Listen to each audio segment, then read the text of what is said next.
আপনাকে কে বলেছে মনে করলো আপনাকে নিতে? আপনার সাহস হবে এত দূর? আপনি এখানে একটা বনের জায়গা, আপনি বনের গাছ কাটছেন, বাঁশ কাটছেন, মাটি কে কাটছেন, বলছে যে এটা এতটুকু সাহস হবে আপনার?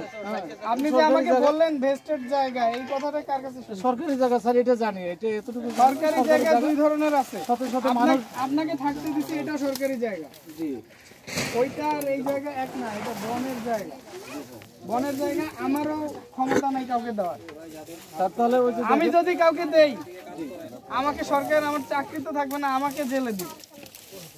বনের জায়গা এইরকম জায়গা, আর আপনি বুঝাচ্ছেন ভেস্টেড জায়গা। ভেস্টেড জায়গা আমি লিজ দিতে পারি যে কাউকে, সরকার আমাকে এই ক্ষমতা আছে, কিন্তু বনের জায়গা কাউকে দেওয়ার ক্ষমতা আমার নাই।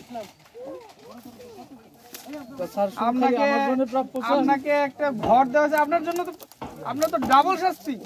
ওই যে বড় আপনাকে আবার যে করে বলতেছেন